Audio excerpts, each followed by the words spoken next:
Am I the a-hole for expecting my date to cover the cleaning cost of a dress he ruined? I, 27F, am in a bit of a dilemma and could really use some advice. I've been seeing this guy for a couple months, and we decided to go to a nice high-end restaurant for a date. Initially I was going to wear a nice dark blue dress that I like to wear out, but he asked me to wear a different white dress that I had shown him once as it matched his outfit. I've never had a guy ask me this. The white dress in question was a gift from my late grandmother and was quite expensive, so I was reluctant but agreed and just asked that we didn't go anywhere after where I might spill something on it or otherwise mess it up. He mentioned clubbing after dinner, which is why I said that. I didn't want to risk messing the dress up, and he said we could just go to dinner and I could change out of it before doing anything else. Great. However, the evening took a turn for the worse when he accidentally spilled his red wine all over my dress. He had gotten an unexpected call, and when he tried to quickly mute his ringer, his elbow hit his glass and it spilled all over the lap area of my dress before I could react. It was completely drenched and stained. He was apologetic at the time, and I tried to be cool about it, but inside, I was devastated, especially since I had mentioned specifically how I wanted to be careful wearing it. Later, I mentioned to him that the dress was very expensive and asked if he'd be willing to help with the cost of cleaning or replacing it. To get it professionally cleaned and the stain removed would cost $100, which I asked him to pay half of. To my surprise, he got quite defensive. He argued that it was an accident and that I was being unreasonable for expecting him to pay for something like that, and that it was my fault for wearing it out knowing that it could have happened. I feel like it's a matter of principle. Yes, it was an accident, but the dress is ruined, and it was extremely sentimental to me, not to mention a valuable dress. He thinks I'm being materialistic and making a big deal out of nothing. Now, I'm not sure how to feel about his reaction. Am I the a-hole for expecting him to cover the cost? Am I the a-hole for not caring if my husband cheated on me? +2 updates. I have a very strong opinion that if my significant other wants to cheat, I won't stop them. If they need to be stopped, they're not worth my love. I deeply believe I deserve someone who 100% willingly wants to be with me and wouldn't fall for temptation. Let's say it falls under my responsibility to try and stop them if I knew they're going to cheat, but what about if I didn't know? I'm married. We have been together for 4 years and married for 6 months. We just moved to a new apartment and little by little we have been renovating it. We're both crafty and we want to create our dream home. We became friends with our neighbors. Also a couple. The woman is very beautiful and bubbly and I got along very well with her. She said she envied us renovating since her husband doesn't really like these things and refuses to give her money to start her own projects. She's a stay-at-home mom. I don't know about her situation with her husband, but the closer we got to them, the more I sensed that he's very careful with money. I get what she means, although I don't think he is financially abusive. Both my husband and I work. My husband works a lot from home. I have noticed that my neighbor is getting more and more friendly with my husband, instead of how it started as a friendship with me. She is very flirty and she seems to have more and more in common with my husband, especially the things I don't really like hiking, but even the smallest things like food or sweets. She has so much in common with him, as she has put it many times. Since she's a stay-at-home mom, she started making my husband his favorite food, and my husband has said on many occasions how nice it is that she cooks. Twice I came home and she's in there with my husband, helping him with the renovations or has just brought him lunch. My husband doesn't seem bothered at all, so it makes me think nothing is happening between them, yet. I was telling this to my mom and she got so angry at my indifference. She said that I should ban my neighbor from being around my husband and tell him not to talk to her again. I told her that I wanted a husband who doesn't want to cheat. There are 4 billion women out there and I can't stop him from seeing all of them. He's the only one who can decide if his marriage is worth it. My mom called me deranged and she is very upset with me. I don't know what to do. I have made my opinion clear to my husband that I didn't appreciate our neighbor hanging around with him, and I even started to cook more at home. Other than that, I don't plan on having a contest with women to win my husband. I always believe if they can take him, they can keep him. My heart is full of love for him and I can't even imagine myself cheating on him even if I was in a room full of handsome men. I just want the same in return. He hasn't done anything yet, but he has texted with her a few times. Nothing flirty, but they have texted. I hate it, but I don't know. My mom said I'm enabling this just to see if he cheats and then discard him, but all I wish is that he chooses me. Update 1. To see what would happen, I accidentally on purpose left my gym bag at home, asked my manager if I could have a couple of hours break around lunch, and sure enough, my neighbor was in my kitchen eating lunch with my husband. My husband looked nervous and guilty and said, "Yeah, we're having lunch here." They had the leftovers from yesterday's dinner and they've ordered a pizza because we didn't have enough leftovers for 2. So she didn't even make him lunch this time. I just said that I was there to bring my gym bag and left. Now I'm sitting in my car shaking. My stomach and heart are aching. He has called 3 times but I just couldn't answer. He texted me this: "I know you don't like it when she's here, but you have nothing to worry about. I love you." Now I'm trying to calm my nerves before driving back to work. He knows that. I don't like it when she's there, and yet the few times I've left work early she's been there, which means she's probably always there when he's working from home. Which means even if he knows I hate it, he still does it. We have been married for 6 months. I know the first year is always hard, but I don't know. We are in our 30s and we don't have children yet. We only own our apartment together. Maybe this wasn't meant to be. Maybe it's better to call it a day now before there's more to lose. My mom will probably call me deranged again if I tell her how I'm feeling. But I'm very, very turned off by this. She can keep him. I have just sent him this text: I love you, but I can't do this. I don't trust you with my heart anymore. I don't think we're compatible because our definition of love, respect, boundaries, and friendship is obviously very different. We probably need to call it a day before we're even more entangled and it gets more complicated. I need space to think. Please respect that, and I will talk to you when I'm ready to discuss our future. He just called 3 times more than texted. Please don't do this to us. I love you. You're the love of my life. Please don't throw everything away in a moment of anger. Be angry with me, but come home and be angry. Take it out on me. Fight me. Hit me. If you only knew how much I love you and how nobody else in this world matters to me. Come home. I didn't answer because I don't know what to say. I'm going to bed. I just want to cry. I don't want him to text or call. Update 2, it's Sunday morning and I'm back home. My husband is staying with his parents. Yesterday he showed up at my sister's. Puppy-eyed and all, with takeouts from my favorite restaurant, flowers, chocolate and ice cream. He started apologizing and saying that he loved me and that he would never hurt me. I asked him to start being honest with me, if he had feelings for her and if they've done something. He swore nothing happened and that he doesn't have feelings towards her. I told him that he wasn't honest because why would he let her in my home, knowing how much it would hurt me? If he had no feelings for her, why risk your marriage? He couldn't answer that more than that he didn't think it was bad since he was secure in his feelings and in our marriage. He then admitted that he liked the attention. So he knew before she admitted it that she liked him? He gave me his phone and all his texts and told me to see how he never once flirted or made any advances. I don't know. I was very sad reading and hearing all this. I told him that they disrespected me. Her last text to him is that she loved him and she would make him happier than I ever could. There were also messages with mean things about me to him, and instead of confronting her he ignored her or laughed it off. When I asked him about it he apologized and said she was obviously jealous, so I didn't want to engage. I told him that I wanted separation because I didn't trust him anymore. He begged me not to. Then he said that I should at least come back to my home and he would live with his parents. He also asked if I could promise him not to start divorce yet and just be separated for a while so we could go to couples counseling. He said that he messed up very badly and wants me to give him time to make it right again and not just divorce him yet. I moved back home this morning and he was here. We had breakfast and he left for his parents. I didn't want him to kiss me. He will be coming home when he needs to work in the office and probably if we start therapy. On these days I can be at my sister's. She was more than happy to help. Now I don't want to see him for a while. My boyfriend keeps getting into fistfights with the chef at Waffle House on purpose. This is some Family Guy stuff. So my boyfriend and I have been together for 3 years. Due to both of our degrees and attending the same college, we make a fairly nice combined income. Our income is relevant because we could afford to eat somewhere nice when we're out and about, but he always wants breakfast food. When he was a child his dad couldn't stand eating breakfast-type food in the afternoon or evenings, so his mom would make him waffles, pancakes, eggs and bacon in the evening whenever his dad was busy or out of town. It's a wonderful and safe memory for him. My boyfriend is an incredibly nice and caring person. He's emotionally tuned into everyone and recognizes arising issues a long time before they occur. He loves animals, and is kind and gentle with every bug, bird and pet that he comes across. He's almost always willing to turn the other cheek in social situations where somebody tries to insult him or get aggressive towards him, and usually winds up diffusing the situation and having a productive discussion about whatever the issue was. Except at Waffle House. Anytime we're out he wants to go to the same goddamn Waffle House and get breakfast food. I'm not a big eater, so I used to not really care. I would just drink coffee and read my book while he enjoyed his food. But that became impossible once he and this one cook started chirping at each other every time we went there.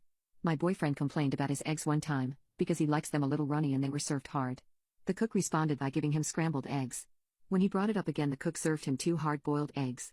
I think it was just part of the cook's shtick, and it was kind of funny, but my boyfriend wasn't able to laugh it off. When we left he was in kind of a bad mood, but we didn't really talk about it. The next week we were out getting some shopping done, and he wanted to go to Waffle House again. I suggested that we try out a different place, or at least a different Waffle House location, but he only wanted the same Waffle House. We went in and sat down, and once again the same cook served his eggs wrong. My boyfriend sort of snapped at him that he wasn't interested in messing around, and just wanted the correct eggs. The cook then served him a piece of toast with a hole cut out in the middle with a fried egg in it. My boyfriend got really mad and threw the egg toast at the cook, which made the cook come around from behind the bar and throw it back at him. They ended up fighting until my boyfriend was like, "This is crap," and walked out. Nobody got hurt, but the few other people in there were watching and laughing a bit. This is the crazy part, my boyfriend keeps going back and ordering eggs and getting into fistfights with the same cook. It's almost a ritual at this point. My boyfriend orders runny eggs, the cook serves him some other version of eggs, and then they beat the crap out of each other. I quit going with him after the second fight, but he kept going by himself. They physically fought like 6 or 7 times over this. I've tried to talk to him about it a few times, but he keeps saying it's a matter of principle. I've told him to talk to the manager or something like that, but he just waves me off. Apparently that cook hasn't yet made him the correct runny eggs, but it's like he spends the week learning new ways of preparing eggs to tick my boyfriend off. The thing is, we're getting married this summer. He's accepted a job in a new city and it'll be easy for me to find work after the wedding, so we'll be moving away from his sworn enemy Waffle House guy. My fiancé wants me to get rid of my backup plan. I have always had a backup plan. My backup plan includes a place to live, money for general expenses and a rainy day fund. It's more complicated than that, but that's the gist of it. I like having it and I have explained to previous partners that I have one and I let them decide if they're okay with it. My fiancé knew this before he started dating me exclusively. He knew that if we ever got married, I would require a prenuptial agreement and a request that this backup plan stays intact. A couple days ago, he told me he wasn't okay with this plan any longer. I don't think that's fair. He comes from a wealthy family and the prenuptial agreement protects him and I should have something that protects me. I'm actually finding myself really angry about this because I was an open book about this every step of the way and now I feel like Hess changed his mind. He says that having this plan makes it seem like I will leave him while I think it protects me. I'm annoyed because it's not fair to me to change your mind when you knew my expectations from the very beginning. I love him, but my dad is a divorce lawyer and from what I've heard and seen, better to protect yourself and not need it than no protection and then have to pick up the pieces. Both of our parents agree that a prenuptial is needed. I'm not getting rid of this plan. To clarify some things about my backup plan, I called it that because I started it at 25, I have had it for about 10 years now. I'm in my mid-30s. It is an emergency savings account, another savings account, and a property I own. I use my main job to pay for my household expenses with my fiancé and also to fill my main savings. I have a trust but also investments as well, but my dad helps me handle those. The emergency savings is only money from additional contract jobs I take on in my profession. The other savings account is only money from rental income, some of which I use to maintain the property and pay my dad back. The property is a multi-family home and I rent out all the units but one. The property was bought by my dad when I was 24 and I have been paying him back the purchase price with no interest for a couple of years now. The property is worth a great amount now, but my dad would only accept what he paid for it from me. He took out a loan for me because he wanted me to be set up financially. In paying him back even though he already paid the loan off a long time ago. There's no way I would be able to buy that property now, or even 5 years ago since house prices have skyrocketed where I live, and I'm grateful that my dad did that for me. I will finally pay off the loan in about 8 months and before I get married. It's taken me so long to pay my dad back because he insisted that I prioritize setting myself up financially rather than paying him back. The property is also a 15 minutes walk to the nearest hospital and close to the city center, so it is easy to rent out to medical students. I keep one unit open because of events. I make a killing when there are events or when big artists tour, and 2 examples are the recent Beyoncé and Taylor Swift tours where I made a lot on the days they were in my city. If there are no events where I think I can make a good amount, I rent it out to travel nurses in 3 to 4 month periods once or twice a year, but realistically, there could be a couple weeks or 2 to 3 continuous months during the year where it sits empty. Overall though, I make a substantial amount from this property. I can't take credit for this strategy because my dad is the one who helped me set up the apartments and manage it. My partner and I come from vastly different economic backgrounds. His family has generational wealth and he can't remember a time they didn't. I grew up firmly middle class, until my parents' divorce, and then it was a struggle for a while. His home life was relatively stable with a mom and dad. On the other hand, my dad tried his best, but my birth mom made my childhood tumultuous both emotionally and mentally. The difference with how we think about money became very noticeable when we were planning our wedding. We had been discussing what type of flowers we would like, and then I started talking about the budget and stated that I thought 30-40K was good overall to pay for a wedding and in an amount where we could easily afford it. He thought I meant 30-40K for flowers and he and his parents didn't budget the amount and just said okay. I clarified what I meant and I would never ever pay that amount for just flowers.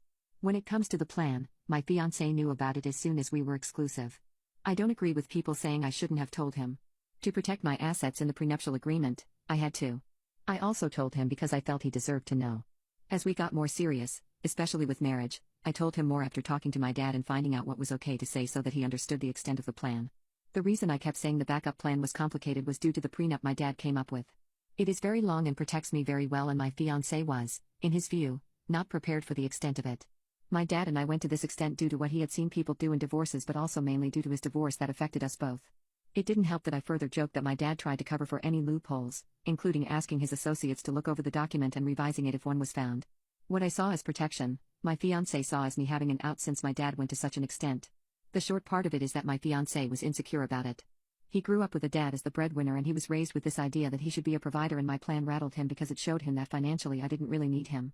He told me he didn't realize how much of himself he had tied into this provider role and felt extremely insecure because he didn't know what he now brought to the relationship. When he found out about the sometimes empty unit, he felt more uneasy because he, even though I have and will always have a job, wanted and planned to take care of me. His idea of scrapping both prenups was his way of trying to say that he trusted me and that I should trust him. If he was willing to go without a prenup knowing I could get a substantial amount of his assets, then it would show me that he would never try to hurt me financially or otherwise. I told him I saw it at the time as extremely manipulative due to him doing it before we met with the lawyers, and he apologized because he honestly just panicked. There is not anything that would make me compromise about this. I told him he has a decision to make because I'm not changing my mind. My girlfriend posted a beach picture to her Instagram. So I'm breaking up with her. I asked my current girlfriend, or maybe ex-girlfriend, to be in a relationship with me during the pandemic. She gratefully accepted, which is no surprise because I am incredibly handsome and fit. I never have had any problems in the dating market. One thing is that my girlfriend always would wear baggy clothes on Zoom and would generally cover up her body. I asked her why she would do that, and she said it just made her feel comfortable. This raised some suspicion in me, and eventually she came out and told me that she was quite chubby. Now I usually don't go for fat girls, especially whales that are over 200 pounds, but I really like my girlfriend's personality. So instead of breaking up with her, I helped her with her diet and training. I got her onto a lot more healthy habits, and this became the main point of most of our conversations. Finally, after around a year of online dating, the lockdown was lifted. We decided to meet up with each other. We decided that for our first day we would do a gym date. I was the one that suggested the idea because of how often girls check me out in the gym, and I wanted to show off. But for some reason the tables were turned, all the guys were flirting with her and were all looking at her. I mean, to be honest, even I was surprised when I first saw her. She looked so much better in person. But one thing that caught my attention is that she would respond to the guys that were flirting with her. She even started a conversation with one of them. I was a bit shocked by this because I was the one that got her into this stuff, and as soon as she got a hot body, she was just flirting with everyone. I was pretty annoyed at what was happening, and even worse was that my workout felt terrible because I had to constantly be checking on my girlfriend to make sure I could protect her from talking to other guys. I just grabbed her hand and told her that we were leaving. She said that she still had a couple of sets left, but I made an excuse for us to go. We ended up going to Chipotle, and eventually, things calmed down. I was still a bit mad at her behavior in the gym when she talked to other guys, but I decided to let it slide this time. We went on a couple more dates out to restaurants, and I honestly started falling in love more with her in person, but that's not to say there still weren't incidents where I had to step in. One time, we were supposed to meet at the place where I parked my car, and on the way I saw her talking to a random guy. I had to intervene. She told me that it was just a high school friend that was complimenting her on her body transformation because she had lost a lot of weight since high school. After that incident, I made it clear to her that I didn't want to see her talking to other guys at all. She told me I was being jealous and overprotective, and that my mentality was really toxic and outdated. I told her she was being ridiculous.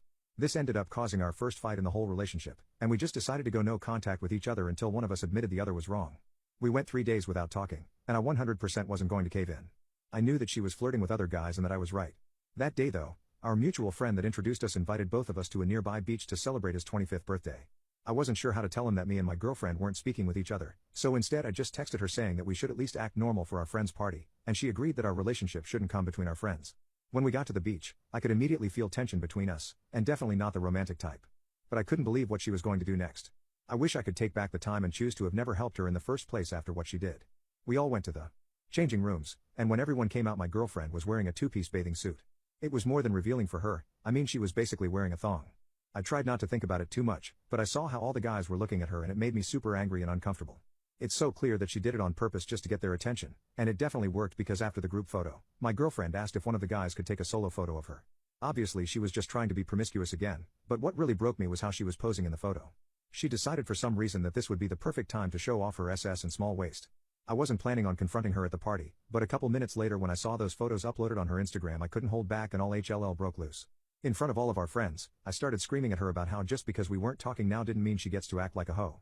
She was obviously embarrassed by my remark, and she told me after she saw her old high school guy friend she was inspired to show all of her old classmates her body progress, and that she was ashamed of the fact that I couldn't just be proud for her. I told her that I was planning on proposing to her, and that one day if she wanted to be a mother then this thought behavior had to stop. Our friend group started getting involved when my girlfriend left crying, and all my friends are calling me an a-hole for what I did. Later that day, I told my girlfriend that she could either take the post down or we were over. I was shocked at her response. What's something everyone should know before having intimacy? I was asking myself the same question 1 year ago, right before losing my virginity. I had been invited over to my girlfriend's house when her parents weren't there. As a teenage male raging with hormones, I was obviously looking forward to it and having all kinds of fantasies. I went and spent over 3 hours choosing the perfect protection to buy. I even spent my entire monthly allowance on it. On the fateful day, I literally bathed myself in cologne and brushed my teeth 1,000,000 times. I even went ahead and watched tons of adult films to make sure I won't fumble by putting my tool in the wrong shed. I rushed over to her house, thinking I was as ready as I could be. However, there was one crucial aspect that I had glossed over. You see, we had only been dating for 1 month, and I hadn't confirmed who she was. It was 2022, we were in very progressive times. By that I mean that I was about to be blindsided and traumatized. So anyway, I get to her house and she takes me to her room. We began kissing and feeling up each other's body. Eventually, it comes to the part where I want to go down on her and make sure she is ready to take me. She tried to tell me that maybe we should have dinner first and watch a movie, but I laughed it off. Little did I know, she was trying to save me from severe psychological trauma. I positioned my head near her waist and pulled her pants down. Something hard hit my face and I had to take a double take. I was just greeted by the biggest piece of schlong I have ever seen. It was 3 times the size of mine and was so grotesque and still throbbing like my grandma's heart. Its gross smell hit my nose and I was so disgusted that I threw up right there and then, leaving my vomit all over her body. She began screaming at me but I ran to the door and left, never to look back again. So kids, the one thing that you need to know before intimacy is this: make sure that your girlfriend is actually a girl.